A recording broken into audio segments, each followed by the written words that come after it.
Dorian Yates is widely regarded as one of the most influential bodybuilders in the history of the sport, known as the Shadow for his quiet demeanor and tendency to avoid the spotlight until competition day. Yates revolutionized professional bodybuilding in the 1990s with unprecedented muscular size and density. While his competitive achievements, including 6 consecutive Mr. Olympia titles, are well documented, his birth, childhood, education, and married life reveal a deeper story of discipline, resilience, and transformation. This comprehensive biography explores Yates' early beginnings in England, the hardships that shaped his character, his educational journey, and the relationships that defined his personal life. Birth and family background. Dorian Andrew Yates was born on April 19, 1962, in Sutton Coldfield, a suburb of Birmingham. He was born into a working-class family during a time when England was undergoing social and industrial change. His father passed away when Dorian was just 13 years old, a traumatic event that profoundly shaped his adolescence. Losing his father at such a critical age left a deep emotional impact. Yates has often described this moment as a turning point that contributed to feelings of anger and directionlessness during his teenage years. Raised primarily by his mother, Dorian experienced a childhood that was far from privileged. There were no early signs that he would one day become one of the most dominant athletes in bodybuilding history. In fact, his early years were marked more by rebellion than discipline. Early life and troubled teenage years. After his father's death, Yates struggled with authority and discipline. He became involved with a rough crowd and developed a rebellious streak. By his mid-teens, he had dropped out of school and was involved in minor criminal activity. At age 19, he was arrested and sentenced to 6 months at Watton Youth Detention Center. While incarceration might have broken many young men,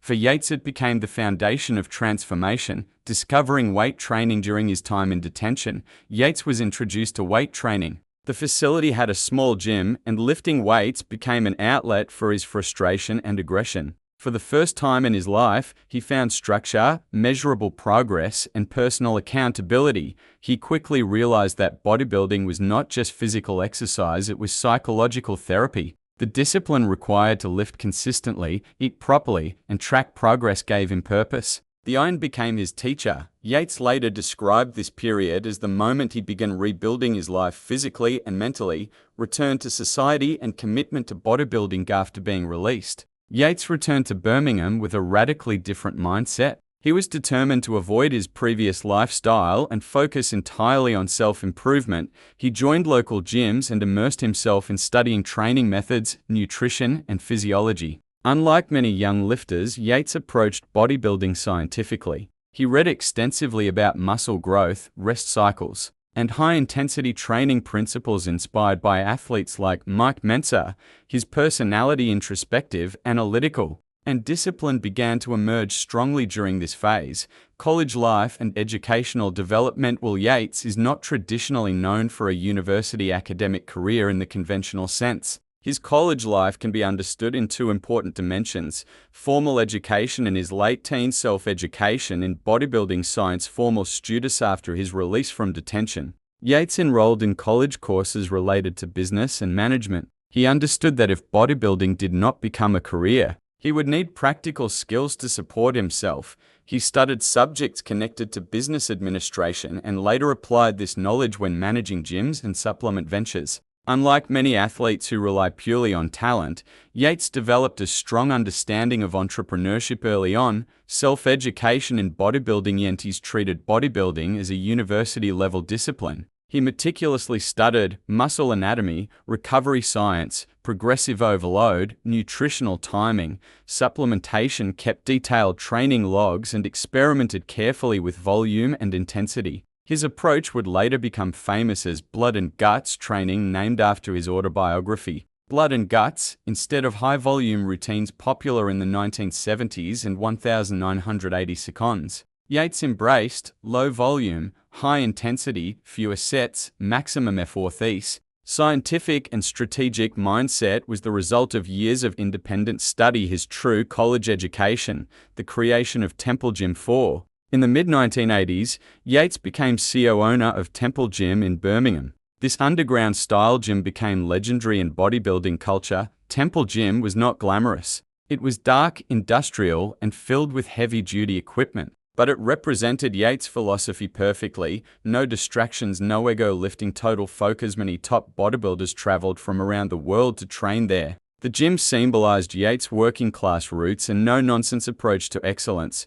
Rise to professional bodybuilding. Yates earned his professional status through the International Federation of Bodybuilding and Fitness (IFBB) in the late 1980s. By 1991, he shocked the bodybuilding world by placing second at the Mr. Olympia contest from 1992 to 1997. He won 6 consecutive Mr. Olympia titles. His physique was groundbreaking. Extremely wide back, dense muscle mass, grainy conditioning, thick spinal erector ushered in what became known as the mass monster era, influencing future champions like Ronnie Coleman. Despite injuries including torn biceps and triceps, Yates continued competing at the highest level before retiring in 1997. Personality and private natron-like flamboyant athletes. Yates maintained a reserved personality. He avoided unnecessary interviews and focused strictly on preparation. His nickname, the Shadow, came from his tendency to stay out of public view during the off-season. He would reappear at competitions dramatically larger and more defined than before. This introverted nature also shaped his personal relationships. Married life. Debbie Yates IV. During his competitive peak, Yates married Debbie Yates, an accomplished fitness competitor. Their marriage took place in the 1990s during the height of his Mr. Olympia reign. Their relationship to be understood the discipline required for professional bodybuilding. She supported Yates through strict dieting phases, intense training cycles, international competitions. Physical endurance. The couple had 2 children together. During this period, Yates balanced elite competition, gym ownership, business ventures, fatherhood. However, the pressures of professional sports, business commitments, and lifestyle differences eventually led to their separation and divorce. Despite the divorce, Yates has remained committed to fatherhood and maintaining a respectful relationship for the sake of his children. Second marriage. Gal Ferreira IV. Later in life, Yates married Gal Ferreira, a Brazilian fitness model and IFBB athlete.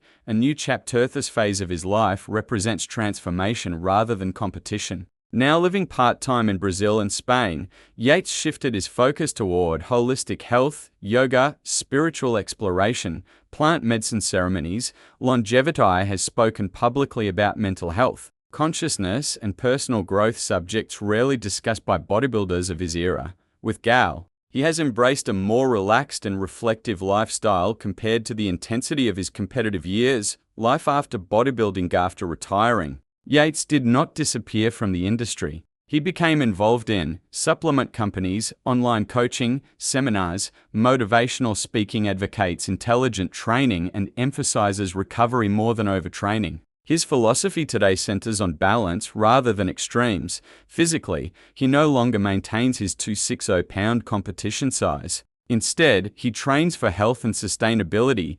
Influence of early hardships on his marriage. Yates' difficult teenage years shaped his emotional development. Losing his father early created a strong drive for independence, emotional guardedness, relentless self-reliance. These traits helped him dominate bodybuilding but may also have complicated personal relationships. The same intensity that fueled 6 Olympia wins required careful balance in family life. Over time, Yates has acknowledged personal growth and increased emotional awareness, particularly in his later years. Legacy. Dorian Yates' legacy extends beyond trophies. He changed bodybuilding by proving high-intensity, low-volume training works, prioritizing back development, emphasizing scientific planning, demonstrating mental toughness. From a troubled teenager in Birmingham to a 6-time Mr. Olympia champion, his journey illustrates the power of discipline and reinvention. Dorian Yates did not simply become a 6-time Mr. Olympia champion by accident. His journey from a troubled youth in Birmingham to the most dominant bodybuilder of the 1990s was shaped by internal motivation, external influences, strategic alliances, and fierce rivalries that defined an era. This detailed biography explores who motivated him to join the gym, who guided and helped him reach Olympia, his relationships with mentors and promoters, his greatest rivalries, and how they shaped bodybuilding history. Part. Who motivated Dorian Yates to join the gym? 1. The turning point, youth detention. Unlike many bodybuilders who start lifting inspired by superheroes or athletes, Dorian Yates' motivation came from crisis. At age 19, after drifting into petty crime, he was sentenced to time at Wadden Youth Detention Center. Inside the facility was a small gym. That gym became the starting point of everything.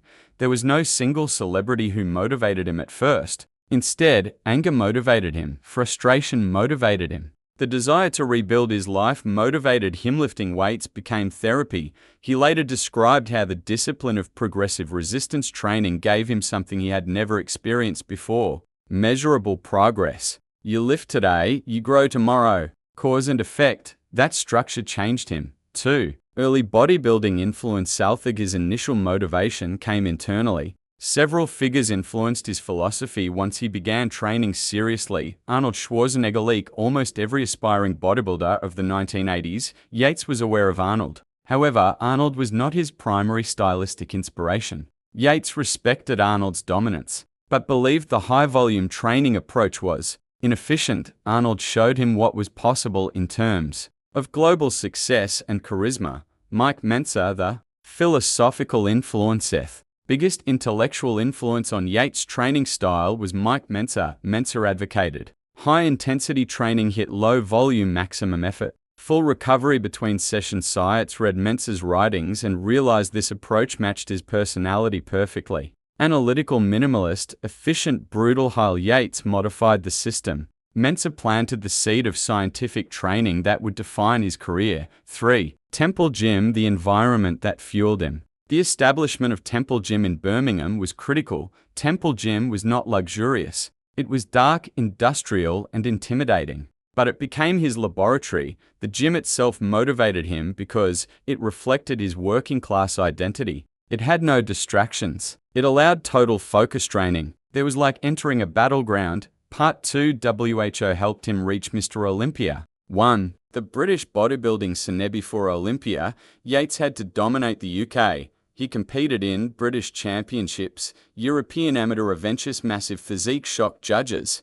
Britain had never produced a bodybuilder with such density. His rise caught the attention of the International Federation of Bodybuilding and Fitness IFBB. 2. Joe Weider. The gatekeeper. One of the most important figures in Yates' Olympia journey was Joe Weider. Joe Weider was founder of the Mr. Olympia contest, publisher of bodybuilding magazines, the most powerful promoter in the sport. Weider recognized Yates' potential early. He began featuring him in magazines, giving him visibility in the American market. Without media exposure from Weider's platforms, breaking into Olympia prominence would have been far more difficult. 3. The 1991 Olympia. The statement at the 1991 Mr. Olympia. Yates placed second to Lee Haney, an 8-time champion. This was critical. Haney was elegant and balanced. Yates was thicker and denser. The bodybuilding world realized a shift was coming when Haney retired. The throne was open. 4. Winning the Olympia 1992-1997 from 1992 onward. Yates dominated 1992, first Olympia win 1993, larger and sharper 1994, unmatched back development. 1995 peak dominance, 1996 injured but victorious 1997 final win before Redefined's team during this era included training partners at Temple Gym, nutrition strategists, industry promoters, but fundamentally, Yates was self-directed. Unlike others, he did not rely heavily on public coaches. Part 3. His greatest rivalry. Rivalities define legacies. Yates' era was filled with tension and competition. 1. Dorian Yates vs. Lee Haney. Though Haney retired after 1991, this rivalry symbolized transition. Haney represented symmetry, classical lines, balanced aesthetics. Yates represented mass thickness, extreme density. 1991 Olympia was symbolic, the passing of the torch. 2. Dorian Yates vs. Flex Wheeler. Flex Wheeler was perhaps Yates' most aesthetic rival. Flex had incredible symmetry, small waist, flowing muscle. Critics argued Flex had superior shape. Yates countered with overwhelming back size, conditioning, density. The rivalry split fans into two camps, mass vs. aesthetics. Yates consistently won, but debates continue today. 3. Dorian Yates vs. Sean Ray. Sean Ray was outspoken and critical of Yates' physique. Ray believed Yates lacked aesthetic balance. Mass was overpowering artist. Yates rarely responded publicly. His silence intensified the rivalry. On stage, however, Yates' size prevailed. 4. Dorian Yates vs. Kevin Levrone. Kevin Levrone was explosive and charismatic. Levrone had incredible chest development, dramatic stage presence. In 1996, when Yates competed with a torn biceps, many believed Levrone might win, but Yates' back once again secured victory. 5. The mass monster era begins. Yates' dominance directly influenced Ronnie Coleman. Marcus Coleman would eventually surpass Yates with even more mass. But the blueprint was Yates. Without Yates, the extreme mass era may not have evolved as it did. Part 4. The psychology of his rival. Unlike loud competitors, Yates used silence as a weapon. He avoided trash talk. He trained privately. He revealed his physique only at competitions. This created mystique. His rivals often underestimated him until they saw him under stage lights. His mindset included tunnel vision, focus, emotional detachment, strategic preparation. Part V. Injuries and controversy. 1997. Yates suffered torn triceps, torn biceps, chronic strain injury. Despite visible damage, he won his 6th Olympia. Some critics argued younger competitors deserved the title, but judges valued overall mass, back dominance, conditioning. Retired immediately after, preserving his legacy. Part VIWHO truly made Dorian Yates. His success was built on layers. Internal motivators: anger from youth, desire to escape poverty, obsession with mastery. External influences: Mike Mentzer training philosophy, Joe Weider promotion, British bodybuilding supporters, Temple gym community rivals who pushed him, Lee Haney, Flex, Wheeler, Sean Ray, Kevin Levrone. Without these rivals, his dominance would not feel as monumental. Dorian Yates stands as one of the most transformative figures in the history of professional bodybuilding. His competitive career was not defined by frequent appearances or dozens of stage outings. Instead, it was defined by calculated precision, rare but decisive competition entries, and an era of dominance that reshaped judging standards and the direction of the sport. From 1992 to 1997, Yates won 6 consecutive Mr. Olympia titles. Yet, his career was not without defeat, controversy, criticism, and physical breakdown. His few losses, most notably in 1990 and 1991, were as formative as his victories. This is a comprehensive examination of every major win, every notable loss, the context behind judging decisions, the evolution of his physique, the controversies surrounding his reign, the psychological and physical cost of dominance. Part early competitions: building the foundation. 1985-1988, amateur RZA Dorian Yates did not compete frequently in his early years. He trained privately in Birmingham, England, refining his physique away from public attention. His competitive debut came relatively late compared to many peers. 1985 first competition, regional level. Yates entered a regional British competition and won his class. Observers noted unusual back thickness for an amateur, dense muscle maturity, strong stage presence despite limited experiences. Was not yet dominance, but it was promise. 1986-1988 British Championships. Yates competed in the British Championships and gradually rose through the ranks. 1986 British Heavyweight Clash. Placed well, but did not dominate outright. Judges commented that his conditioning needed refinement. His posing required polish. His legs lagged slightly compared to his upper body. This was a learning phase. 1988 British Championships. Victorious marked his first major breakthrough. He won the British heavyweight title and gained national recognition. What changed? Improved conditioning, dramatic back development, greater muscular separation. At this point, the British bodybuilding community realized they were witnessing something different. Part 2. The first major loss. 1990. Night of Champions. 1990. This was Yates' first major professional contest in the United States. It was also his first true loss at the elite level. Result: he placed second to Mohamed Benaziza. Why he lost? Benaziza had superior conditioning. Yates appeared slightly flat. Judges felt Yates needed refinement. However, industry insiders noticed something critical. Yates back dwarfed the competition. This loss was pivotal because it exposed what he needed to improve: hardness, presentation, peak conditioning. Timing rather than discouraging him. The defeat fueled his transformation. Part 3: The symbolic. Loss, 1991 Mr. Olympian. Olympia, 1991. This contest is often viewed as the turning point of modern bodybuilding. Result: first place, Lee Haney; second place, Dorian Yates. At first glance, this seems like a straightforward loss, but historically, it was monumental. Why he lost in 1991? Lee Haney was an 8-time Olympia champion, extremely symmetrical, balanced and aestheticized. By contrast, broad, unprecedented back thickness, massive spinal erectors, heavy density. However, in 1991, Yates' conditioning was not yet razor sharp. His chest lacked fullness compared to Haney. His physique, though massive, wasn't fully matured. Haney was still the reigning standard. Why this loss was actually a statement. Many historians argue that 1991 was not a defeat, it was a warning shot. For the first time, a challenger pushed Haney close. The judges saw the future of bodybuilding after the contest. Haney retired. The throne was open. Part 4: The 6 wins, 1992, 1997, 1992. Mr. Olympia, the first athlete. Was the year everything changed.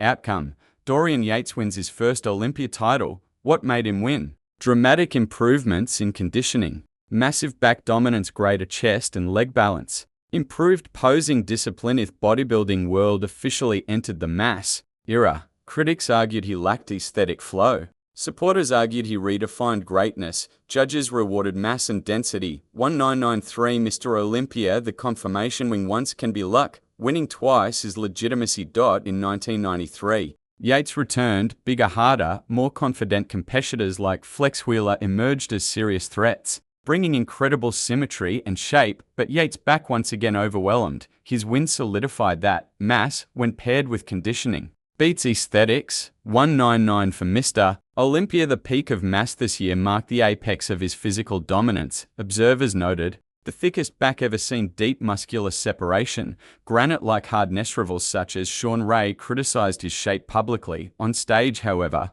Yates remained untouchable. This win confirmed that the judging criteria had shifted. 1995 Mr. Olympia, the reign stabilizer. By 1995, the field had improved. Conditioning standards were rising. Debate intensified, yet Yates still prevailed. Criticism grew louder. Some fans argued Flex Wheeler had better flow, but judges favored muscle maturity, thickness, stage dominance. 1996 Mr. Olympia, the injury victorious contest is legendary.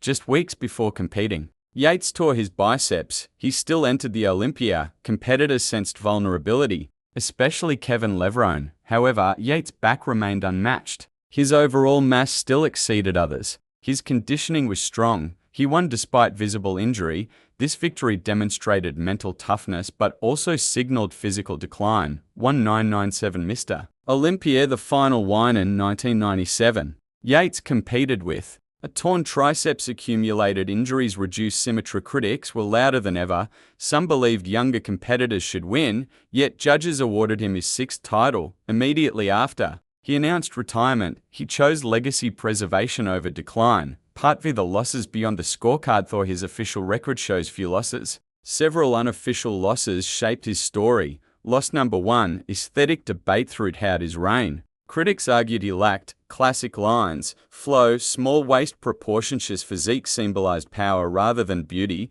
Some fans never accepted the shift from symmetry to mass.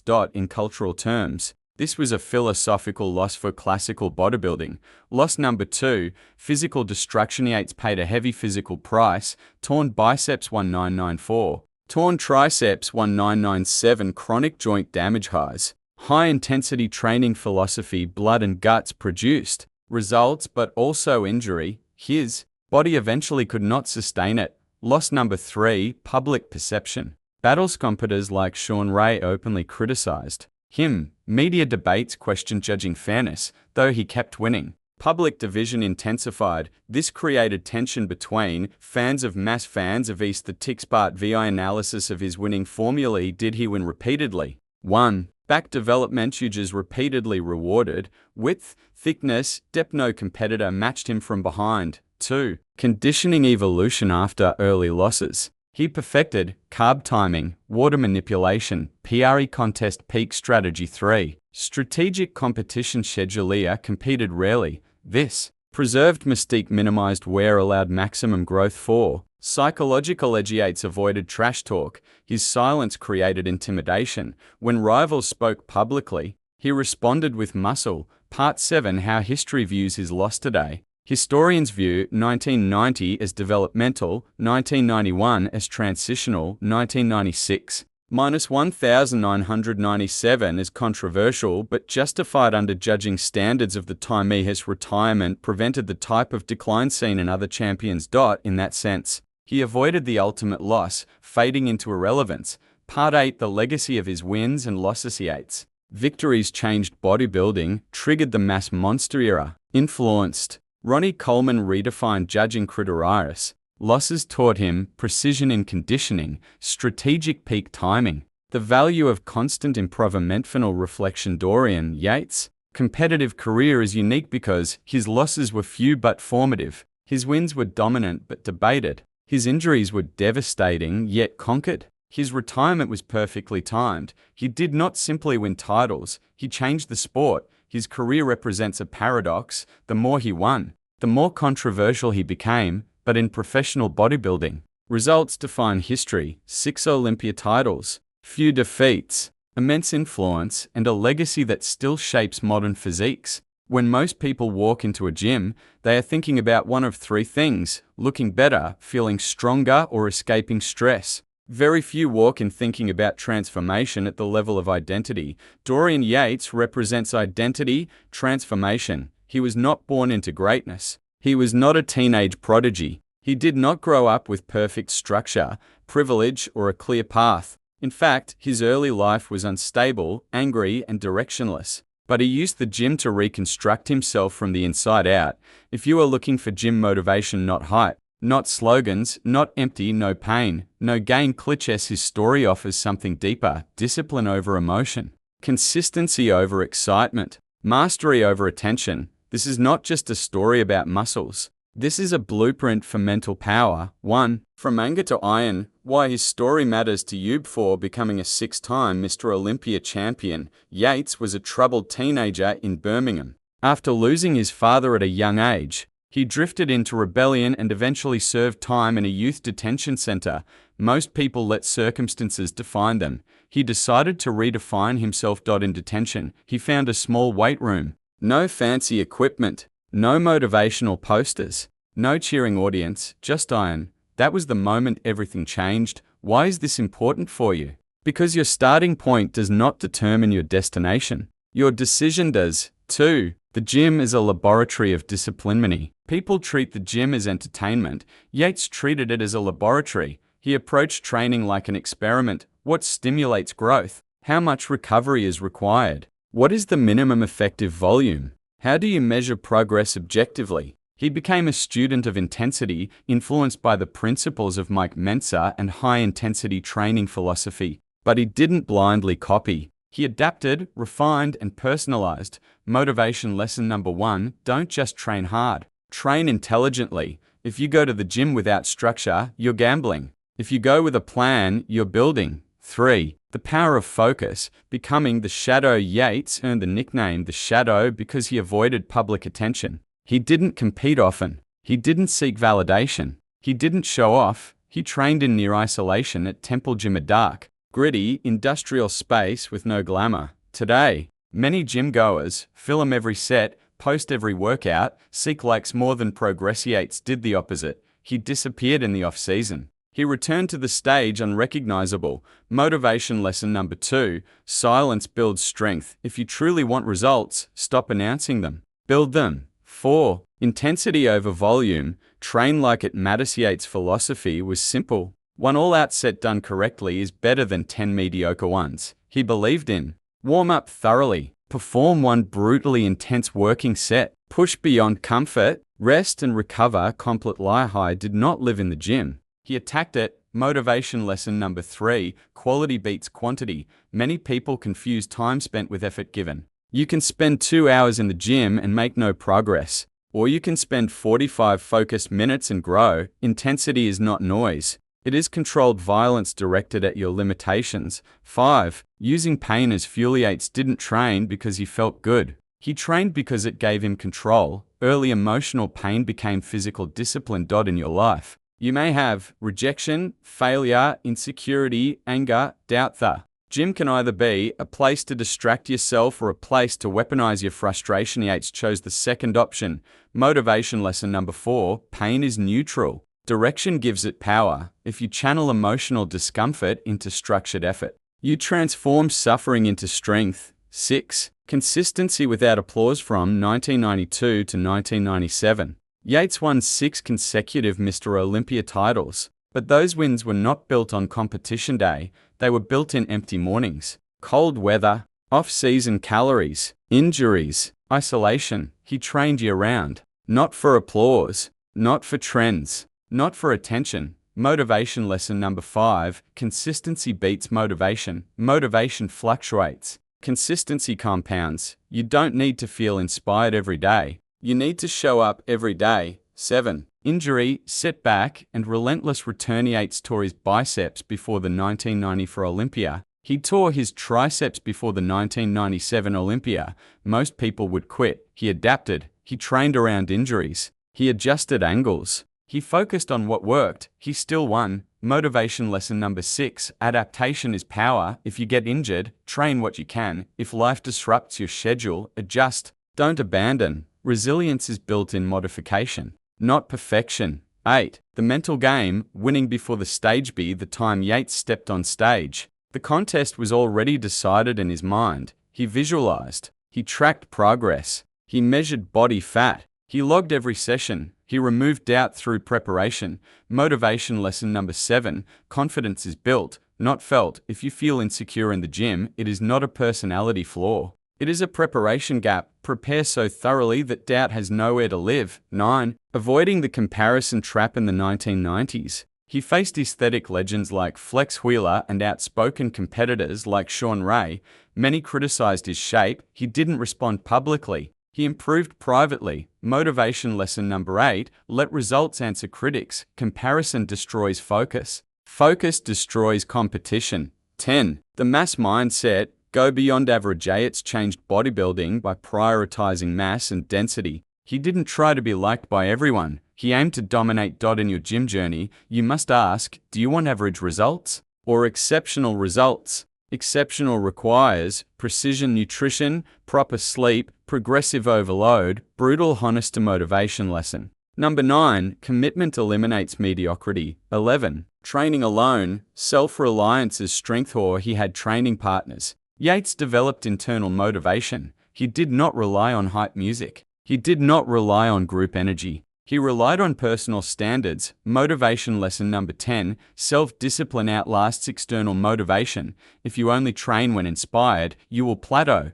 If you train because it is your identity, you will evolve. 12. Building an identity. Through the gym. Gym is not just for changing your body. It can change your identity. Yates entered as a directionless young man. He emerged as a world champion, a disciplined thinker, a strategic planner, a respected figure. Motivation lesson number 11. Who you become is more important than how you look. Muscle fades. Discipline stays. 13. The compound effect of small improvements. Yates tracked incremental progress, plus 5 pounds on a lift, 1 rep, slightly tighter conditioning. Small improvements over years create dominance. Motivation lesson number 12. Success is slow. If you expect dramatic weekly change, you will quit. If you accept gradual progress, you will win. 14. Detachment from outcome to rest. After retiring, Yates shifted toward holistic health, spiritual growth. Longevity did not cling to past glory. Motivation lesson number 13. The gym builds you for life,